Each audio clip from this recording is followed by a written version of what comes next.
Hi everyone, it's Lindsay and welcome back to another video. Today I have a really fun one for you that is a faux inlaid die cutting technique. I love to do inlaid die cutting, but sometimes it's just not worth the effort, especially with large background dies, which this works really well with a lot of intricate pieces. So I'm using this all to new die. And because it is quite large and quite intricate, and because my machine is an older one, I'm going to go ahead and use this metal adapter plate from Lawn Fawn as I'm die cutting. I just did a video on this of how well this actually works. I was quite surprised. I'll leave that video linked down in the description box below if you want to check it out. To use it, I put it in my cutting machine on top of my first cutting plate, put my die cutting side facing up, then I go ahead and put my cardstock in. I'm using heavyweight white cardstock here. Final cutting plate on top of that, and then I run that through my die cutting machine. It's going to be pretty tight. You need a little bit of arm strength to get that through, but it cuts beautifully. Now I die cut that twice. I'm going to need two of these, and the first one I'm just going to sit off to the side. The second one, I'm going to go ahead and glue it right over the top of a piece of white cardstock. Now this is slightly, ever so slightly smaller than the die itself, just so I don't have any overhang on either side or top or bottom here. And for this, I am using liquid glue. I want this to really stick well. You don't want to overdo it with the glue though, because any place that the glue seeps out from underneath, the color won't look quite right. It's going to have a white haze to it whenever you color over the top of it, or the glue will just resist the color altogether, depending on what coloring method you're using. So go sparingly on the glue on this part. Now, once that is secured down and the glue has dried a little bit, I'm going to start coloring inside each one of those die cut pieces. So that's kind of like your guide for where your color needs to go, where you want your shading, and you can use whatever coloring medium you want. For this, I'm going to go ahead and go with my alcohol markers. I wanted this to be a very fall-inspired card, so I'm going with some of those colors today. You don't have to worry about staying inside the lines. We're going to cover up all of the extra little pieces or the extra little color that go outside these lines, so be messy. Just don't damage the tips of your markers because you are coloring over some dimension here. It's not a lot, but it is a little bit of dimension because you have that extra layer of cardstock on top. So to color these in, I like to start with my darkest in the center, and I'm doing little flicking motions, kind of feathering that color out. I come in with a layer of lighter color, and then while that's still wet, I like to come in with a little bit of the darker again, and then if I feel like it needs a little blending, I'll come back in with the lighter color over top. Now let me just show you, once I get this blended out, what it's going to look like with the die cut over the top of this. So we wanted to save that other piece to put right over the top, and that's going to cover up any of that area where you're going outside the lines. So you don't have to be careful here. You can go a little bit messy, a little bit crazy with your coloring, and don't worry about keeping it inside those die cut lines. That's kind of the beauty of this technique. So I'll show you a little bit more of this coloring, but I did color the entire panel. My next color, I'm going in with yellow. Now for all of my colors today, I am just using two markers here, a lighter and a darker, but go in with as many or as few colors as you want. You could do one solid color here, which would be beautiful as well. Or you can do 3 or 4 colors if you really want to add in some fine details here. You could even add in little veins if you wanted to with your coloring if you are that talented. I am not, so I'm going to stay away from that. But just color in your images however you want. And for my background, I'm going in with 5 different color combinations. So a red, a yellow, a green, an orange, and a brown for that fall look. But do whatever works for you. If you wanted to do an all green background or an all red or anything like that, that would be gorgeous as well. Now, something I do want to mention that you'll see me doing as I'm coloring is pulling back in that top piece that I'll put over the top of this, the die cut. That is just to make sure that I have all the little nooks and crannies filled in and that no white space is showing. That's going to help really give the illusion that this is all inlaid into the die cut background, when in actuality it's super easy to do. But if you have any white space, try and get in with the tips of your markers just to those white space, and I make sure that I don't have any, again, by just pulling in that top piece and placing it over the top to make sure I have all the little nooks and crannies filled in. It can be a little difficult to get into some of those spaces, especially those smaller corners on these intricate die cuts. Just do your best. A little white space here and there isn't going to be a huge deal, but try and get as much color. It's a little bit easier when you're using alcohol markers because you can get the colors to bleed. But if you're using something like ink blending, which I'll show you in my next card, there are some tricks and tips and tools you can get to get into those little bitty nooks and crannies. So I'm going to go ahead and skip to the finished portion of this because I did all 5 of my color combinations here. I just filled in the rest of those leaves with those same color combinations. Again, didn't go in any particular pattern. I just didn't want too many of the same colors next to each other. But this is kind of just one of those things you can customize to your card. You don't have to use the same exact colors that I used here. Have fun with it, play around with color combinations. It really is up to you. So once you have all of your different pieces colored in, I like to go ahead and take one last look with the top of my die cut and make sure that no white space is showing, and then if it's good, I can go ahead and move on and glue on that top die cut. Now I like to use liquid glue here. I find that I have a little bit of playtime with this. It allows me to move it around a little bit, really get it positioned, but because this fits like a puzzle piece, it's not that difficult to put on, which is nice. With this top layer, you do want a little bit more glue than you used before because you want every piece of that secure. If it starts to lift up in some spots, it's really not going to give the same illusion as an inlaid die cut as if everything's glued in place and nice and secure. So take your time when putting glue on this stage. It really does make all the difference. Now once I have all of the glue on, I can go ahead and start to position this right over the top. I won't make you sit and watch me put glue on. This takes a little bit of time. So moving on, once it's good and covered in glue, I'll flip it over and position it on top of that colored panel.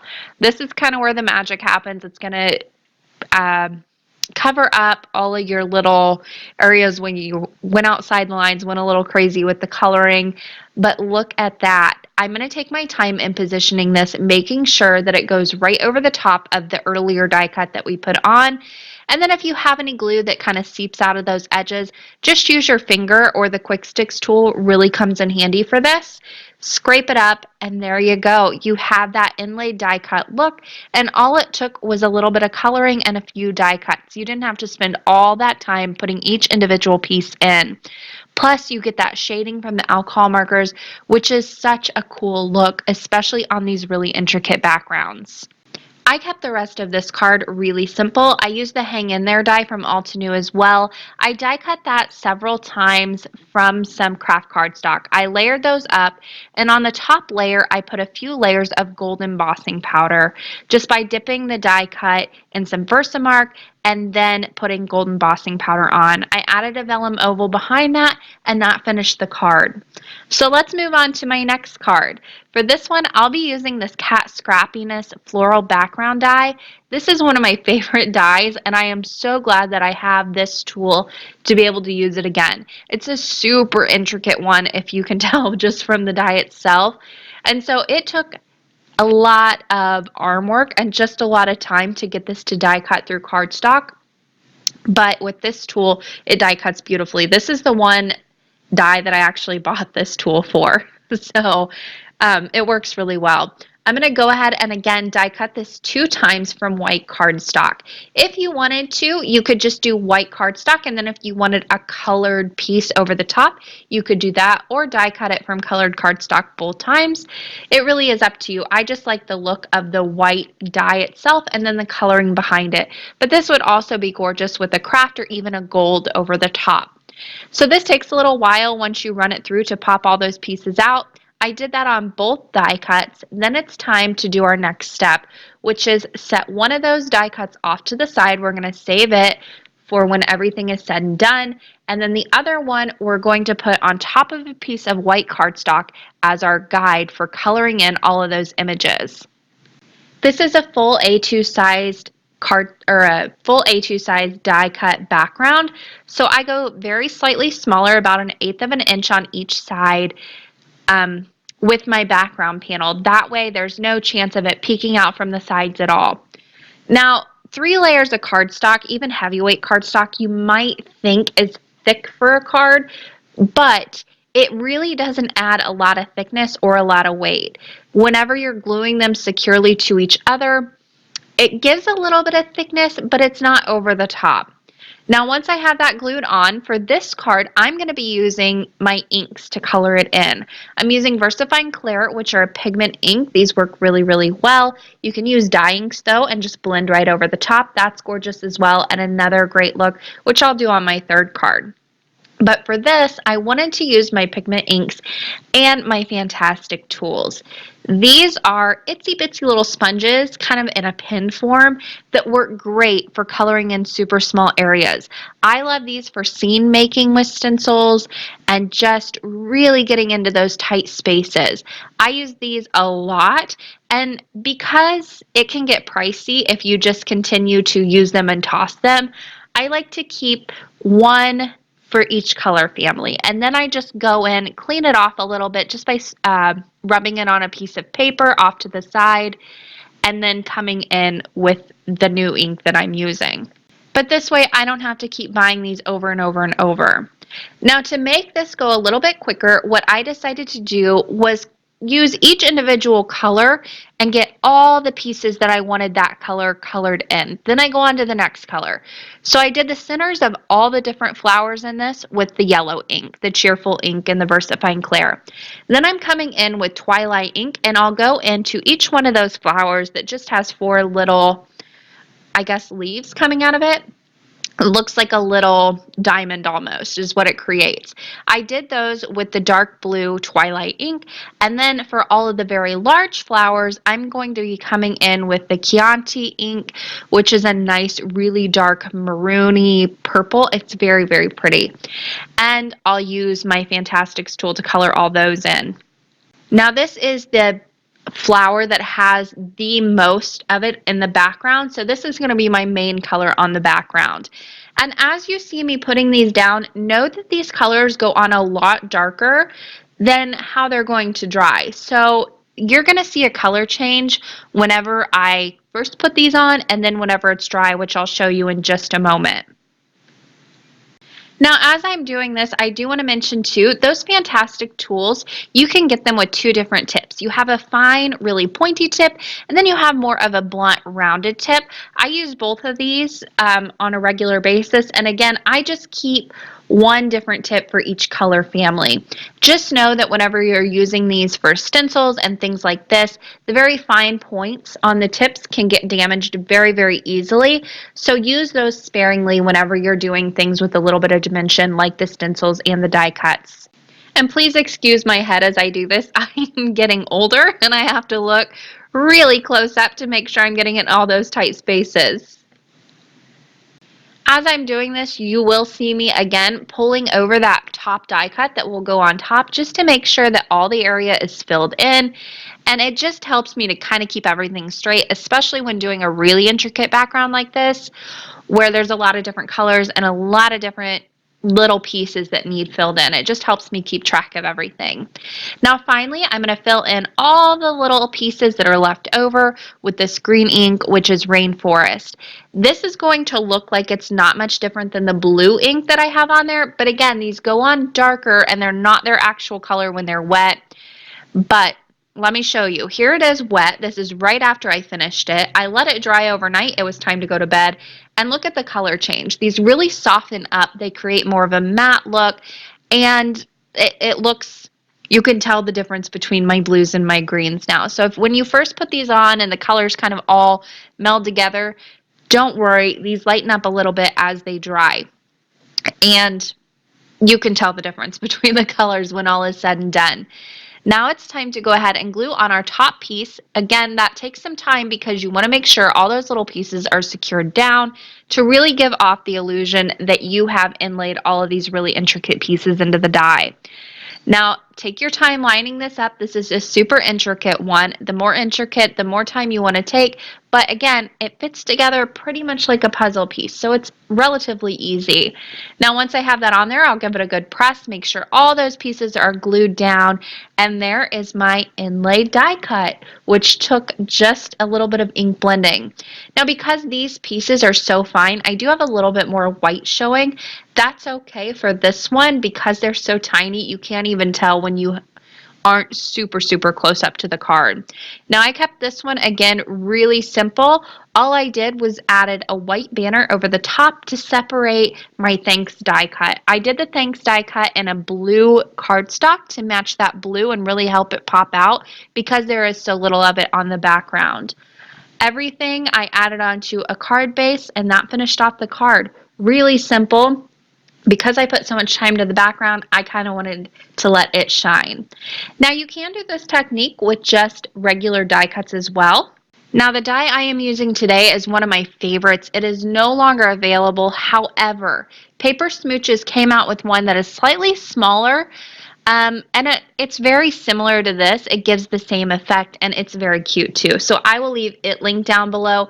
And if I can find anything similar to this as well, I will leave that link down below too. I know Simon Says Stamp also has a few dies that are similar to this. They're not leaf shaped, but they do have some like this, just in different shapes, and I'll leave those linked too. There are some Hero Arts ones, I believe, as well. If I find some that are similar but different shapes, I'll leave them linked down below. They might actually be better for all year-round cards or birthday cards. I just love leaves so much, and I love the fall time. So this one is something that even though it's not available, I'm still going to use it because I love it. Now for this, I die cut it twice from white cardstock, and then the first one I'll go ahead and place on a piece of white cardstock. I'll glue it on, I guess I should say, with my liquid glue. Now once that's glued and secure, I'm going to fussy cut around that die. I want to go ahead and keep the area behind the die on it, so glued to it, but I don't want all that little extra space behind there. I want to be able to pop this up. Now this would be super simple to do if you just want the die inlaid into the card. So if you die cut it from a piece of cardstock, all you would need to do was take that outline, place it on a piece of white cardstock, and then inlay the outline, the die itself, the silhouette piece, right into the area after you've done the coloring behind it, which is something I've done with this die before. However, if you want to use it and pop it up on a card and just have the die itself be the main focal point, go ahead and glue it to a piece of cardstock and trim around it with your scissors. It's super easy to do, and it really takes no time at all. Then you can take that piece and do some ink blending over the top, or you can color in with your alcohol markers. Watercolor would be really fun with this. Just make sure you use the right cardstock for what you're doing. So if you want to call watercolor, use watercolor paper, and so on and so forth. But for this, I'm going to go ahead and ink blend over the top of it. I am using my Amazon blending brushes and my Catherine Pooler inks in kind of a fall color scheme here. I've got some Sauna, Orange Twist, Rock and Red, and then I'll finish up with Over Coffee. These are super easy to blend with, especially when you're going really dark like this. It really takes no time at all. And with these, I started off with my yellow, and because I started off with my lightest color, I didn't really even need to switch brushes here, and I didn't. All I did between colors was wipe them off on my extra scrap piece of paper, and then on a washcloth. You could use a baby wipe or whatever you have on hand, your stamp squeegee, and just wipe it off and then go into your next color. These won't contaminate, which is super helpful, and you can just go right on and use the same brush. Now once I had all of that ink blended, it's time to take that second die cut and do the exact same thing we did with our background dies, which is add glue. With this, I'm using my liquid adhesive. Make sure you use enough to where all the little points are going to stick down, and that's really going to give the illusion that you've inlaid all these different pieces. So I like to take my time here and add glue to all of those little nooks and crannies. Once I have the glue covered the entire die cut, then I'll go ahead and flip it over the top and line it up with the outline that's already on there but has the ink on it. This is just going to give that really, really nice stark contrast. Once that is over the top, I'm going to take my time and line this up. This one's a little bit tricky because it can get a little wonky as you die cut it, and it wants to spread here, and just it's a little wonky, so I like to take my time, really line it up. I start at one corner and then I move my way down the die so everything gets positioned perfectly. Now, if you're doing an inlay technique with this, this is still a little bit tricky too as well, because it's super fine and detailed, and that outline is so fine of a line. Again, you want to take your time lining it up and make sure that all those pieces are right inside there. Again, start at one end and work your way towards the other. That way you can move and pull pieces as you need to line up really, really well. Now, once that is on there and good, I can go ahead and give this a good press, make sure everything's nice and secure, and then I can add this onto my card. I've got this great little leaf embellishment ready to go.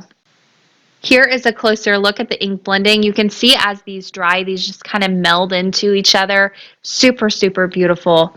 And there is a closer look at the finished piece itself. Now for this, I wanted to keep it, again, pretty simple, but I wanted to add a little something to the card base. So I took my plaid fringe stencil from the Crafter's Workshop, used that over coffee ink, and just added a light haze to the left-hand side of the card base. Then I popped up that leaf embellishment I made, took a Hugs die from Happy Doodle, layered it up several times with some craft cardstock, and put that in the bottom right-hand corner. My final thing was a few little Nouveau embellishments in copper. Now for each one of these cards, I did the exact same technique, but just by switching up your coloring mediums, what you're using, your background dyes, or just your regular dyes, you can really have fun and play around with this technique no matter what your card making style is, which are my favorite techniques, where you can make them your own. Here's one final look at all three cards, and that is going to do it for me today. I hope you guys enjoyed this video. And if you are interested in any of the supplies or videos I mentioned, don't forget to check out the description box below. And if you enjoy my content, don't forget to subscribe. Thanks for watching today, and happy crafting, everyone.